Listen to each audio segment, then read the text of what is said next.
السلام عليكم ورحمة الله وبركاته. ازيكم يا حبايبي؟ عاملين ايه؟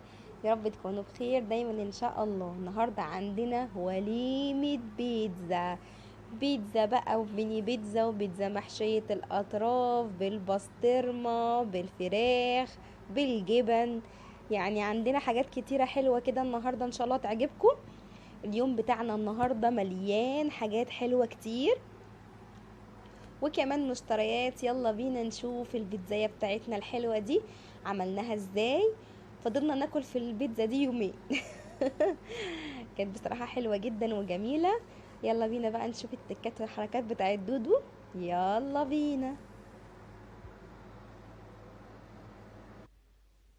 هنقول بقى بسم الله وهنشوف هنقول مقاديرنا مع بسم بعض. الله يا بنات، وهنشوف معايا ايه. معايا النهارده كوبايتين من الدقيق اهم منخولين، دقيق منخول.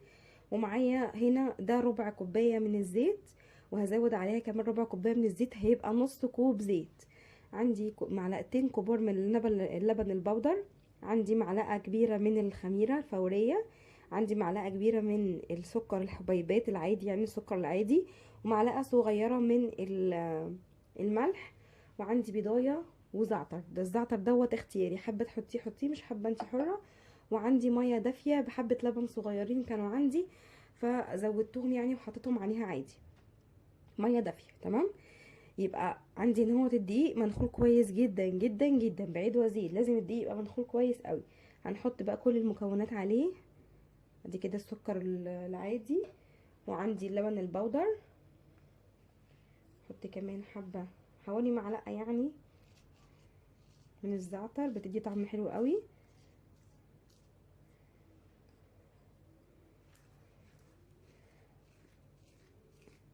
لو حابه تحطي برضو اي نوع بقى تاني حطيه، بس الاصل فيه ان انت تحطي حبه زعتر، كفايه قوي كده.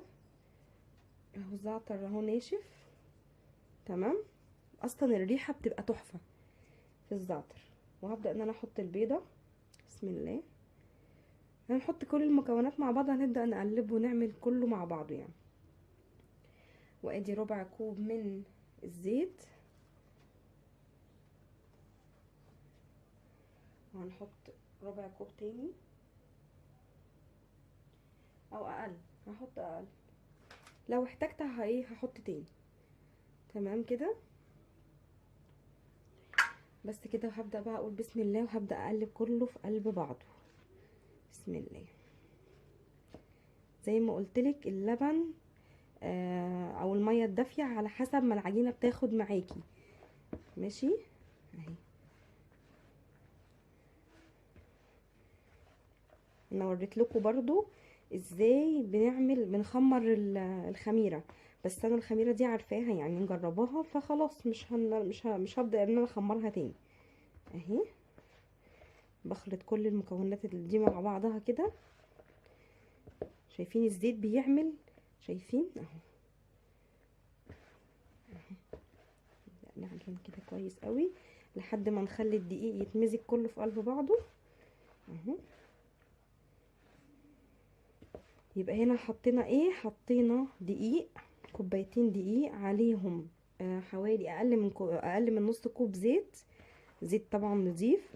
وحطينا زعتر، حوالي معلقه كبيره من الزعتر، او حسب الرغبه برضو. مش حابه تحطي زعتر ما تحطيش. حطينا معلقتين لبن بودر. لو عندك لبن حليب ممكن تستغني عن اللبن البودر، لو عندك لبن بودر تستغني عن لبن الحليب. لو ما عندكيش لبن وحابه تضيفي يبقى زياده يعني نكهة حلوة جدا وطعم وكمان مواد غذائية. ممكن تضيفي معلقة او كوباية من الزبادي على حسب المتوفر عندك. انا كده عجنتها اهو. طبعا حطيت ملح وسكر اهو. هقول بسم الله بقى. هبدأ ان انا انزل بالمية الدافية وعجن واحدة واحدة. هبدأ انزل بحبة كمان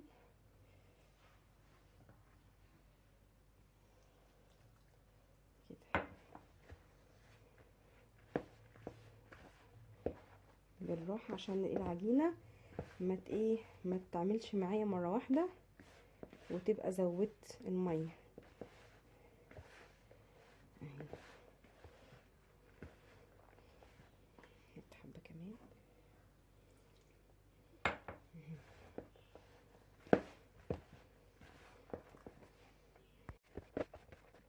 هنقعد نعجن فيها كده بقى حوالي من 5 ل7 8 دقايق كده عشان تبقى العجينة بتاعتي حلوة وزي الفل، وكمان تبقى طرية جدا معايا ولينة. اعجنيها بقى على الرخامة او اعجنيها في الطبق براحتك خالص لحد ما تلم من الجوانب زي ما انت شايفة كده. كده خلاص انا خلصت عجنها كويس جدا. نضفت كل الطبق اللي موجود، ايدي ما فيهاش اي حاجه خالص من العجينه اهي، ما شاء الله اللهم بارك. شايفين صباعي بيغطس فيها ازاي؟ ما شاء الله عليها. هبدا ان انا بقى احط من تحت حبه زيت اهي، بسم الله. حبه زيت بس كده صغيرين من تحت كده، هلفها كده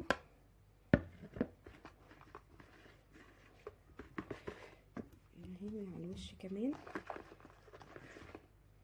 وهبدأ ان انا احط بقى العجينة بتاعتي، شايفين ما شاء الله عليها اهي، شايفين اهي. بس هسيبها بقى وهغطيها وهسيبها تخمر خالص، يعني لمدة ساعة او على حسب الخمر او على حسب درجة الحرارة الموجودة عندك في المطبخ. فهسيبها هغطيها واحطها في الفرن بحيث ان هي تخمر براحتها، ونرجع نشوف شكلها هيبقى عامل ازاي ان شاء الله. ويلا بينا بقى على صلصة البيتزا الجبارة، بصراحة بنعملها بتبقى تحفة. عندي ايه بقى المقادير بتاعتي اللي موجودة طبعا في كل بيت؟ عندي طماطميتين ضربتهم كويس جدا بالهاند بلندر، وعندي طماطمايه واحدة ومتقطعة حتت صغنن صغنن صغنن خالص، وعندي كمان معلقة توم متوسطة. ويلا بينا على البوتاجاز، وكمان زيت ما تنسوش، وملح وفلفل اسود، يلا زي بعضه. هنحط حبة زيت، اول ما يسخن هننزل على طول بالثوم المفروم. الثوم ده انا مفرزاه من السنة اللي فاتت، لسه ما جبتش الثوم بتاع السنة دي، بس عندي لان انا مش بستخدم الثوم كتير يعني. اول ما بس الريحة تطلع هنزل على طول بالطماطم المتقطعة، واكون مجهزة عندي صفاية عشان اصفي بيها الطماطم. لو مش حابة قشرة الطماطمية كده زي ما هي، نزليها في ميه سخنه وطلعيها على طول، شقيها من فوق وقشريها وقطعي زي ما انت عايزه. هنحط ملح وفلفل اسود، ولو عندك حبه زعتر حطي حبه زعتر صغيرين، هيدي طعمه حلو قوي قوي قوي. وسيبيها بقى براحتها على نار هاديه وتعيش مع نفسها. نعمل بقى حشوة الفراخ الجبارة، احلى شاورما دي ولا ايه؟ حبة زيت صغيرين برضو يسخن، وننزل على طول بالفلفل، اي فلفل بقى موجود عندك، وكمان بالبصل كله متقطع شرايح، وحبة فلفل اسود، وكمان ملح. الفراخ اللي عندي بقى انا عامله بانيه، تبلتها بملح وفلفل اسود، وكمان حطيت كاري وحبه صغيره جدا من ال7 بهارات، وكل دوت قلب مع بعضه. وما تنسيش هنحط كمان خلطه شاورما السوري، ونقلب بقى كل ده مع بعضه.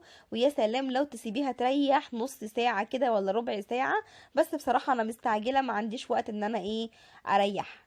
اول بس ما البصل والفلفل دبل، ويا سلام لو كان عندك بقى فلفل الوان كمان، بحطهم كده على جنب، وبنزل على طول في الطاسة السخنة المولعة اللي عندي دي الفراخ الشاورما، وبفضل ان انا اقلب فيها لحد ما لونها يتغير زي ما انتوا شايفين كده. وبعدين بقلب كله على بعضه وبسيبها تستوي براحتها خالص. احنا مملحين الخضار وكمان مملحين الفراخ بتاعتي. ابو ملك بقى الله يبارك له، هو جاي جاب لي معايا فلفل قرون، وكمان فلفل رومي، وجاب لبن، وكمان بقسماط، والزبيب الصغنن دوت. قبل كده لو انتوا فاكرين كان جاب لي الزبيب الكبير، فالمره دي جاب لي بقى الرفيع. وجاب لي كمان عصارة الليمون لان هو ايده وجعته كتير لما قعد يعصر كمية كبيرة، فاكرين؟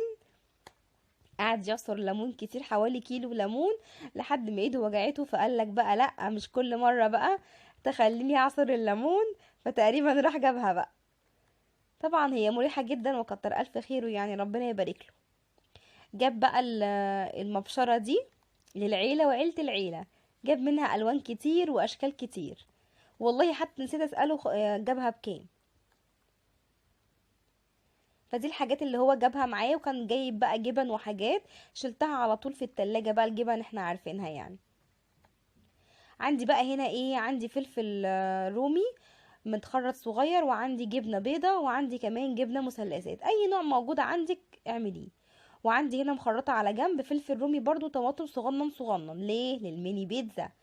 مخرطه هنا بقى شرايح فلفل حامي، فلفل اخضر، رومي، طماطم وبصل. المتوفر عندك خرطيه خرط رفيع يستحسن يعني. وهنا الحته اللي عندي دي جبنه كشكوان لقيتها في الفريزر، قلت تعالي وكمان خرطت عليها بقدونس. يبقى كده حاطين جبنه، ممكن تحطي ميكس جبن اللي موجود عندك، وقلبنا كله. عندي بقى هنا خلاص البيتزا بتاعتي خمرت. انا كنت عامله 2 بيتزا، بيتزا اللي انا عملتها معاكم كانت بالزعتر، والبيتزا التانية كانت ساده. برش بقى كده رشه خفيفه من الدقيق، وببدا ان انا افرد براحتي خالص. طبعا كل ما كانت البيتزا ترتاح اكتر كل ما كان افضل. طبعا الجو برد، انا حطيتها في الفرن بس برضو الجو برد، يعني كانت عايزه تريح اكتر من كده كمان، بس انا استعجلت عليها شويه، كنا جوعنا بقى خلاص. هنقطع بقى كده بالقطاعه، اي قطاعه عندك حتى لو كوبايه. طبعا الميني بيتزا بتاعتي كبيره شويه عشان القطاعه كبيره، بس عادي يعني. طبعا دهنت اي صينيه عندك بالزيت، وبدات بقى ان انا احط البيتزا فيها علشان تبدأ بقى ان احنا نعملها. وكانت الصلصة عندي خلاص خلصت وبردت كمان، بدأت ان انا بقى ادهن كده الميني بيتزا بتاعتي. انا جبتها لكم عشان تشوفوها شوية. دهنتها بقى الاول بالصلصة، وبعدين بقى حطي الحشوة اللي انت حباها. انا حطيت عليها حشوة جبن، وفي منها حطيت عليه بالفراخ الشاورما يعني، وفي بالبسطرمة، لقيت عندي بسطرمة حطيت. فاكرين بقى اللي انا قلت لكم عليها الفلفل والطماطم قطعنا صغنن صغنن، ده بقى للميني بيتزا. عملت دي بقى كمان كده عملت بالبسطرمه حشوة زي والجبنه، ما قلت ولقيت الجبنه لكم، اللي كانت بسطرمة بقى موجوده وحاجات عملتها، كده. حطيت وعملت عليها واحدة بسطرمه كمان وبصل مربعة وفلفل برضو وكمان حطيتها، بس دي طماطم. بالبسطرمة تمام. بس، هبدا كانت بقى ان انا روعة. طبعا حطيت في حطيت الاول خالص بقى صلصه زي ما الحشوة احنا وحطيت متعودين، كمان هبدا بقى ان انا ارش الجبنه كده. طماطم وفلفل الجبنه دي زي ما قلت وبصل. لكم جبنه كشكوان، بيبقى تحفة بجد. حلوه جدا وحطيت رشة جدا من جدا. من هي تحت جبنة جبنه سودا كشكوان، عايزة اقول لكم بصراحه خيال. تحفه، وكمان رشة من فوق جبنة كشكوان. حلوه جدا. ابو ابو ملك ملك كان بيحب راح يجيب يجيب جبنه لي جبنة موتزاريلا موتزاريلا وما كانش لسه جه، وانا ولسه ما جاش، جعانة وانا بقى ايه، وملك جعانة، فقلت لا بقى عايزه يلا اخلص ما يعني. بدهاش، فانا كده دي نكمل احنا هدخلها بقى الفرن لحد ما هو دلوقتي، يجي. وبعد ما تطلع وسبت البيتزاية الكبيرة هنشوف لحد شكلها ما هيبقى عامل ايه ما ازاي. هو طبعا في الفرن يعني من قرب جوه يجي كده، لو قلت جوه ام دي ايه الميني ابقى بيتزا اعمل. اللي احنا عملناها مع بعض هنطلع بقى الميني بالفراخ بيتزا من وكمان الفرن، بالبسطرمه وهندخل البيتزاية الصغننة وبالجبنه. بتاعتنا دي اللي فهنشوف بقى ده، بالبسطرمة هندخل ده ونشوف الفرن على الدنيا، طول. اهم قصدي حاجة الميني بيتزا الفرن يبقى شكلها عامل سخن ازاي. معاكي وما يبقاش وطلعت بارد، بنار عشان الفرن. تعمليها حلو وتطلع الميني معاكي بيتزا ممتازة ان اهي شاء الله يعني. بتتكلم عن نفسها يا جدعان والله. شايفين ادي شكلها حلو البيتزا ازاي، طلعت بنار تحفه. الفرن، من غير جبنه الريحة موتزاريلا، جايبة وعلى وش لاخر الجبنه الشارع. موتزاريلا جبنه تحفة. اللي على كشكوان. الوش ده فعايزه برضو مش اتصور جبنة جدا موتزاريلا، بالجبنه دي جبنة الموتزاريلا فحطيتها كشكوان. معاها يعني. ما كانش بس برضو عندي جبنة قطعتها كده. موتزاريلا خالص، كانت اول مرة تحصل ان ما يبقاش عندي جبنة موتزاريلا، بس يلا خير. الشكل بقى مش قادرة اقول لكم تحفة قد ايه.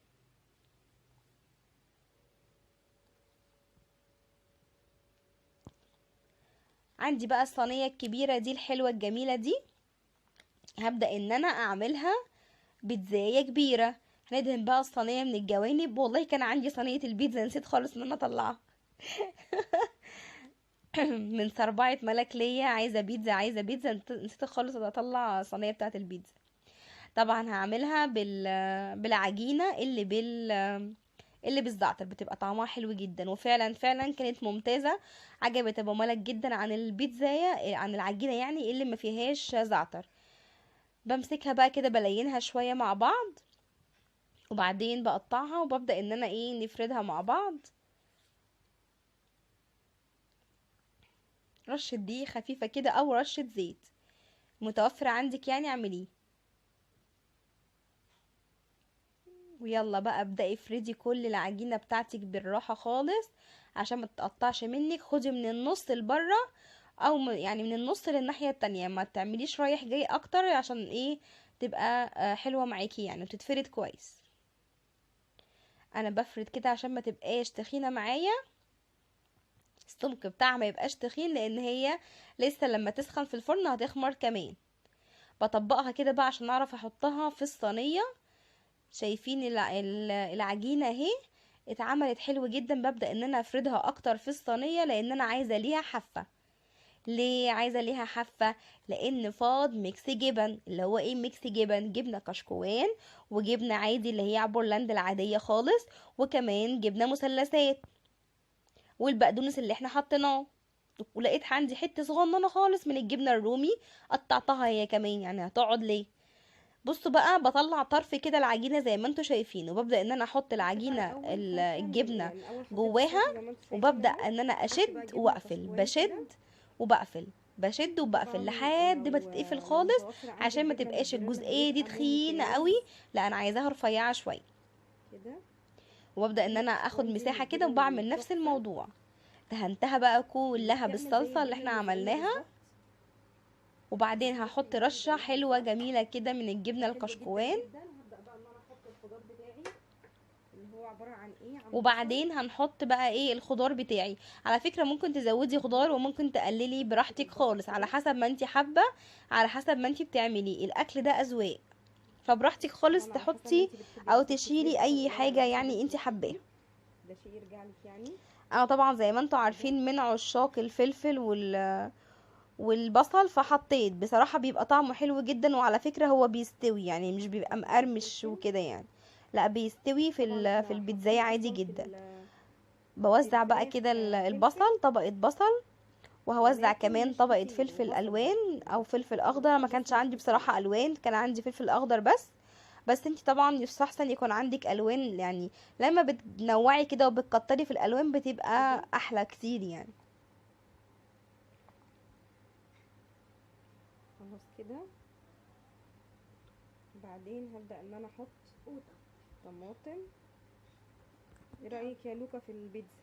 حلوة. طبعا ملك زارتها طبعا يعني. وشوية من الفلفل الحامي، يلا زي بعضه، هو ما كانش حامي قوي يعني. كانت واحدة بالفراخ. وبعدين برص اخر حاجة بقى الطماطم. رايحة هي على هي مش تبقى كده بس، استني لا بس كده عليها خلاص شوية. ترجع الفراخ مش اساسا هيبقى يعني. خضار بس، حتى ممكن تعمليها خضار عادي يعني. كده وفي ناس ممكن تحط كتير كوسة بقى قليل، ده شيء مشوحة يرجع لك والحاجات دي انت، كلها يعني براحتك خالص، تكتري في يعني الخضار او بيتزايتك وانتي حرة تقلليه، فيها، حطي اللي انتي دي حاجة عايزاه، ترجع لك انت يعني. محدش هيقولك انتي كده بتعملي ايه. طبعا كانت واخر ملك واقفة حاجة فوق خالص، راسي، كل اخر شوية حاجة تيجي خالص تبصي بقى عليا، هحط لسه يا ماما، الفراخ. وتروح جاية مشي، وتيجي تبص عليا، لسه يا ماما، وتروح جاية مشي. هبدأ بقى ان انا كده احط الفراخ بتاعتنا اهي. هبدأ خلاص ان انا كده انا ايه خلاص احط كده بحط كل الطماطم، حبة. دي اخر حاجة. وبعدين هحط بقى ايه، بنحط ونوزع، بنحط ونوزع. عشان ما يبقاش في حتة كتير وحتة حبة صغيرين. حطي لايك. ثواني يا ملك، ثواني يا ملك، لما اخلص لو فات حاجة يعني. اهو كده. وخلاص. خلصش لسه يا ماما. كده اهو. كده وزعنا الفراخ في كل حتة تقريبا لا مش تقريبا، زي ما انتوا شايفين اهو. كترنا. واخر حاجة بقى عندي هحطها هي الجبنة الميكس، اللي هي عبارة عن ايه، عبارة عن جبنة موتزاريلا وجبنة رومي وكمان جبنة كشكوان وجبنة شيدر، كل ده مبشور. هبدأ ان انا اضيفه بقى ايه في الوش، وهدخل على طول على الفرن. كده بقى خلاص بابا ملك جاب الجبن ده بيورلاند، اول مره هستخدمه، فهقول لكم برضو لو نوعه حلو هعرفكم ان شاء الله عشان تجيبوا زيه. هحط بقى حبه من الرومي كده.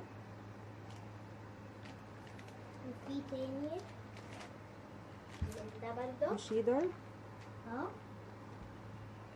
دي حتت كبيرة مش حتت صغيرة زي السنة.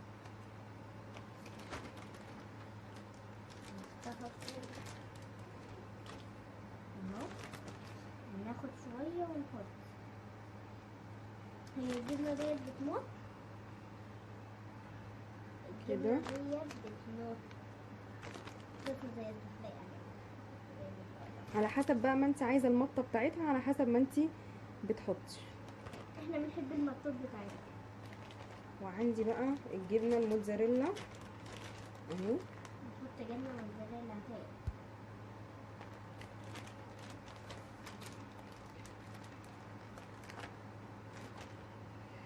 اهي جبنة الموتزاريلا كانت في الفريزر بنحطها احنا بقى. كده. طبعا مجموعة الجبن دي كلها اسمها ميكس جبن، ممكن تجيبيها جاهزة زي ما هي كده.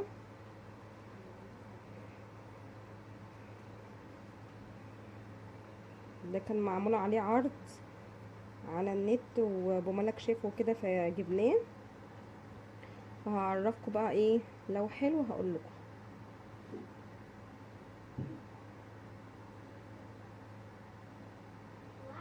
ان النوع ده انا اول مره اجيب منه، فكده خلاص هدخل على طول على الفرن.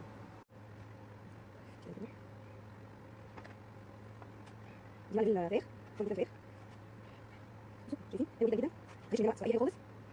الفراخ وكده خلاص طلعنا الميني بيتزا وبدأت تهدى شوية، وبدأنا بقى ان احنا نرص البيتزا بتاعتنا الجميلة دي. وبقى جمال البيتزا اللي بالبسطرمه. ودي بقى البيتزاية اللي بالبسطرمة، تحفة. عايزة ودي اقول لكم بالفراخ. الطعم والريحة خيال بالبسطرمة خيال برضو. خيال بجد يعني. يعني دي الصينيه الصغيره اللي احنا كنا عاملينها، ودي بقى بالجبنه وبالبسطرمه برضو، يعني دي بالجبنه وبالبسطرمه. تحفه تحفه بجد. يعني بصوا بالكاتشب بقى. شايفين التسويه اللي تحت؟ حلوه حلوه حلوه بجد. جميله تحفه. جدا. نعلم ذوق من ايه كمان؟ انت كده تخلصيه. يا سلام انا ما عملت اكل. انا والشيف برضه. بصوا حلوه جدا احنا عايزين ناكل كل اللي قدامنا ده. بجد بجد يا بنات، والله العجينه تحفه حلوه قوي قوي قوي. احنا بس نمسك جربوها؟ نفسنا بس لحد ما بابانا يرجع ان شاء الله بالسلامه عشان ناكل مع بعض. هاتي بقى اللي بالبسطرمه مع بالبسطرمه. نجيب البسطرمه ودي برضه. هاتيها مع الفراخ. نجيب الفراخ نجيب البسطرمه هاتيها مع البسطرمه، ودول بقى هيتاكلوا. دول هيتاكلوا. بصوا عاملين ازاي؟ حلوه حلوه بجد يعني، بس بجد بجد يعني. اهم جربوها. حاجه اللي هو واخر صينيه بقى في لسه تاني ميني بيتزا تاني، يعني دي ميني بيتزا بس كبيره شويه. انت حابه تصغري على حسب ما انت حابه تصغري، انت بتعملي عادي جدا على حسب يعني ايه الحجم اللي انت حباه. اوريكم كبيره قوي بصوا البيتزا. اهي شايفين؟ انا هوريكم حلوة كبيرة جداً. قوي البيتزا. بصوا الكبيره قوي البيتزا دي. جدا جدا بجد، طريه خالص وهشه وطعمها احلى كتير من انت بتجيبيها من أهو. بره. شايفين ملوكه قطعت لكم اهو. انا قطعت لكم مخصوص. شفتوا؟ بجد تحفه. جربوها جربوها مش سواء في هتندموا. صينيه زي كده او سواء ميني بيتزا دي او ديت. حلوه جدا وطريه ومستويه حلوه قوي بس من دي جوه. أحلى. بصوا كلهم حلوين، بس الدوريات احلى. في ملاك بتحب اكتر بالفراخ، فطبعا اكتر حاجه هي بتحبها الفراخ، فالميني بيتزا دي فراخ. فانا عجبتني جدا البسطرمه والجبنه طبعا بعشقها، فكله حلو، كل اللي احنا عملناه حلو.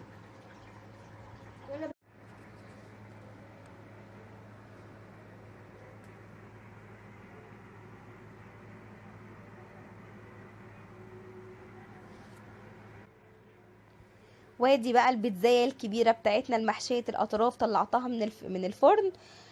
نص تسوية. عايزة اقول لكم اصلا عمال ما هي استوت احنا كنا كلنا وشبعنا والدنيا كانت حلوة قوي. يعني قعدنا ناكل في البيتزا الميني بيتزا لحد ما خلصناها وما كلناش دي غير تاني يوم. يعني البيتزاية دي احنا كلناها تاني يوم عشان كده طلعتها.